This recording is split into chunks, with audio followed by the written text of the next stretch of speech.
You are Locked On Wolverines POSTCAST, part of Locked On Sports Detroit on the Locked On Podcast Network. Your team every day. Hey, here we go. How about that? The Michigan Wolverines cruise to a 24-10 victory over the Wisconsin Badgers to move to 2-0 in Big Ten play. Welcome into a live Locked On Wolverines post-game show. I am your host, Jake Riepma. You can follow me on Twitter at Jake_Riepma. And this is your Locked On Wolverines post-game show, free and available wherever you get your podcasts. And of course, the audio version on YouTube as well. Make sure you like today's video and subscribe to the channel. And as always, it's an honor to be on with you after a Michigan Wolverines victory. We're going to go through the way the Wolverines won this game, what the offense did that was especially satisfying to me, what this means in terms of conference play, and another victory. I put on the thumbnail, hey, stacking dubs. That's what today was about. It was homecoming at the Big House. And of course, I'll have my biggest talking point, our turning point, and our player of the game. And if you're new around here, it's very, very simple. This is the Locked On Wolverines post-game show, free and available wherever you get your podcasts and on YouTube, all part of the Locked On Podcast Network, your team each and every day. Shout out to the everydayers that check out the Locked On Wolverines daily show with Isaiah Hull. Salute to Isaiah Hull and the tremendous coverage that he provides day in and day out. I'm just happy to hop on once a week for the post-game show. As always, the comment section is wide open, so get your comments in. Were you at the game? Were you at the Big House enjoying the homecoming festivities? What'd you think of this one, and what stood out to you? But we begin where we always begin, our biggest talking point. If you were to tell a friend about this game, what would you say, and how would you describe the Wolverines' 24-10 victory over a Wisconsin team that is certainly sputtering? They're struggling in a lot of ways, and I would say Luke Fickell's hot seat, if you will, is among the hottest in the entire country. I don't think today was an example of losing your job, but I will say the ending of today's game, kind of peculiar. I know it was a 14-point game, but Wisconsin electing not to use any of their timeouts and letting the clock continuing to wind down. I know Joel Klatt and Joel Klatt and Gus Johnson, my goodness. Oh, Gus Johnson. How could I forget? I could hear him screaming in my ear. But I know they were both particularly puzzled by the way this game played out towards the end, because then all of a sudden Michigan started to do a little bit of tempo. But in any case, hey, it's a 14-point win for the Wolverines, and let's get into our biggest talking point. This is what you'll be talking about. I think you can chalk this game up as a controlled victory. Michigan was never not in the driver's seat in this one. And I know Wisconsin is an inferior opponent, unranked. I mentioned Luke Fickell being on the hot seat. The way the Badgers program has kind of taken a downward dive into the basement of the Big Ten. And with the conference expansion, it's obviously not getting any easier to be competitive in the Big Ten. But Michigan went out and took care of business. They were in the driver's seat. They were in control, but And they did lean on their defense in a lot of ways. And Rod Moore, and among some others, made some really impressive plays defensively, and obviously holding a team to 14 points, with one of those scores coming exceptionally late when Michigan had a 3-score lead, is certainly noteworthy. But how about the emergence of the passing game in this one? Bryce Underwood, a career high 270 yards passing. I know career high, relax, Jake, it's his 5th game ever as a college quarterback, but 19 of 28, he was efficient. And on top of that, the emergence of Donaven McCulley. You know he was capable of it, but in the most important drive of the game, when Michigan went up 17-7, McCulley had the 2 impressive catches, over 60 yards receiving on that drive that led to a score with McCulley hauling in that reception from 20 plus yards out. I don't know, have the numbers in front of me exactly how far that reception was, but he broke a couple of tackles. And the reception earlier on that drive that was originally ruled an incomplete pass, and you saw McCulley display the athleticism to get a full foot in bounds, and while he's being pushed out of bounds, and the presence of mind and the body control to be able to come up with that catch was really, really impressive. And we've been yearning for a receiver to step up and be that go-to guy for Bryce Underwood in that Michigan offense in the passing game. And I know I'm going to press the brakes a little bit and do the relax, don't be a prisoner of the moment, recency bias, all of that else aside. It really looked like Bryce Underwood to Donaven McCulley could be a connection that we see turn into a prolific offensive attack and aerial assault that the Wolverines had been missing. Because make no mistake about it, even though Wisconsin was one of the best teams coming into this game defending the run as their defense against the rushing attack, Justice Haynes still had a big day. Credit to him in this ground game. It wasn't always pretty and it wasn't always easy, but Haynes still able to yield over 100 yards, 117 yards rushing on 19 carries, better than 6 yards a pop, give him 2 touchdowns on the day as well. That rushing attack was still really impressive. And you could tell Wisconsin was making a concerted effort to stop the rushing attack and make Michigan's offense beat them through the air. And to Bryce Underwood and Donaven McCulley's credit, they proved that they could do that in a lot of ways. So yes, I'm seeing the comments come in. Still plenty of room for improvement. Absolutely, there's plenty of room for improvement. And Michigan was coming off a bye, and so maybe expected a little bit more again against an inferior opponent, but when you go out and you just control a football game, and I know I'm into betting, a lot of people into betting, and the line being around 16 and a half, Michigan didn't technically cover, but before that last score by Wisconsin, they're just fully in control all the way through. And now you turn the page and you've got a really tough matchup against a USC team. You got to go on the road to the West Coast, and it'll be a later game for the Wolverines. But with the time difference, it'll be a mid-afternoon game in LA. But let's go ahead and get into some of those comments, because it's a collaborative program here on the Locked On Wolverines post-game show. As always, fired up to be with you. And Steven leads us off with a good old hail in all caps. You got to love that. Will Wilder says, "Go Blue. We would appreciate your support." There you go. And MK says, "Haynes is still him. Underwood improves again.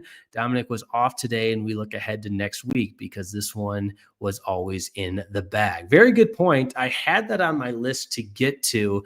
The operation of the snap, hold, kick resulted in Dominic Zavada missing uncharacteristically a very makeable field goal. And it didn't come back to cost Michigan in this game by any means, but that's part of the controllables that you want to see Michigan be a little bit more clean on. And especially when you have a kicker that has the prowess of Zavada year in and year out, you don't want that to all of a sudden that unit to become a weakness. And today, in a lot of a really surprising fashion, you missed the chip shot. There were some other components going on that was just a little bit head scratching and puzzling in that end, but some areas for improvement, and that's certainly one of them. Steven comments next: "Fickle throwing tantrums and acting like he did at the end of the game. I believe he gets fired tonight or tomorrow." Interesting point. And for those that don't know, I whoa, relax, pal. A shameless plug, but host a college football show on Saturday mornings in the Dallas-Fort Worth area. We talk all the time about coaches that are on the hot seat, and Luke Fickell is certainly at the top of the list. Paul Chris going from the model of consistency in Wisconsin, moving on from Chris onto Fickell, thinking he was going to be the missing piece that gets the Badgers over the top. And obviously he's just not that.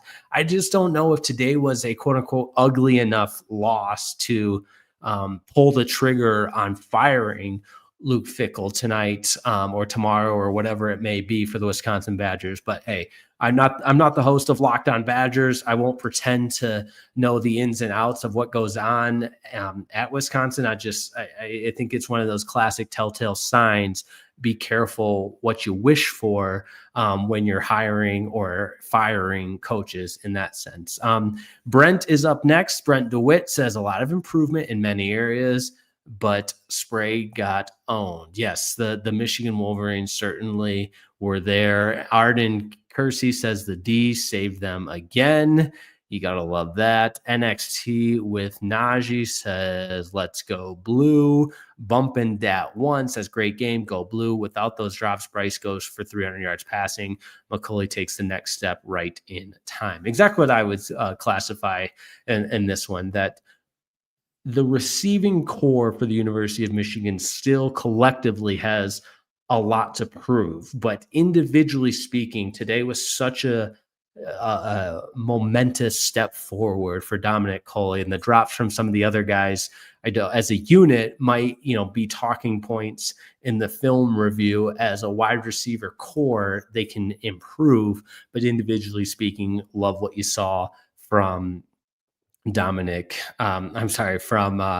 McCulley there. But we're already cruising on a live Locked On Wolverines post-game show here. Jake Reitma with you, fired up as always to be with you. Don't go anywhere. We will have our player of the game and our turning point on the other side of this break. It's the Locked On Wolverines post-game show. Today's episode of the Locked On Wolverines postgame show is brought to you by Mazda. You can just move through life, or you can find the things that move you. It's your choice. You can choose to get out there, choose your people. You can choose to go for it. Really, really go for it. Just choose to do something that moves you. Mazda crafts cars for those who choose to do more than simply move. Mazda, move and be moved. Today's episode of the Locked On Wolverines postcast is also brought to you by DoorDash. It's the weekend, and it's time to look back and crown this week's MVP. Who delivered? Powered by DoorDash. Just like you can win every single Saturday with DoorDash streaks, saving more time on every single order. These players and this player delivered when it matters most. And let's break it down. I've talked about it at length, but it was Donaven McCulley. 6 receptions, 112 yards, and a score. That's a guy that delivered just like DoorDash delivers. So make sure you include the Saturday streak for DoorDash and get that $200. You could save $250, including $100 in DoorDash credits when you order on Saturdays, and keep the streak going and alive. Fuel your game day only with DoorDash. Terms apply. The promo period ends November 18th. Today's episode of the Locked On Wolverines postcast is also brought to you by Peloton. That's right. Peloton is shaping the future of fitness with the brand new Peloton Cross-Training Tread Plus, powered by Peloton IQ. It's the most advanced equipment yet, and it's designed to give you real-time guidance and endless ways to move, whether you're running, lifting, or cross-training with your favorite instructors. This is the training method reimagined. Peloton is built for breakthroughs with tools that help you plan, stay motivated, and reach peak performance. I love the Peloton IQ system. It offers real-time strength coaching, which gets me in the zone. It actually tracks your reps while also suggesting the right weights and corrects your form, making every rep safer and smarter. It's all you could ever ask for. So let yourself run, lift, flex, and push forward. Explore the new Peloton Cross-Training Tread Plus today at onepeloton.com.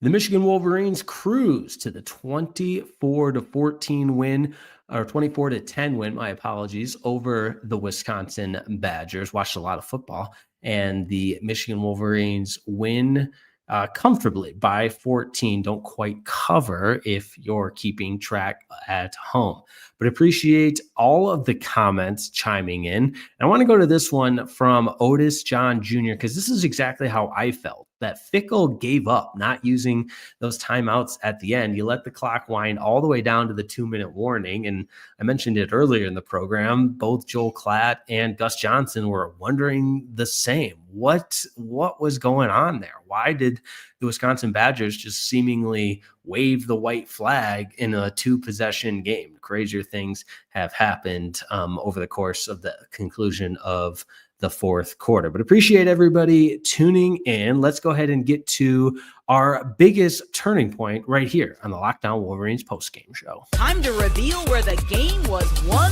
or lost. It's the turning point.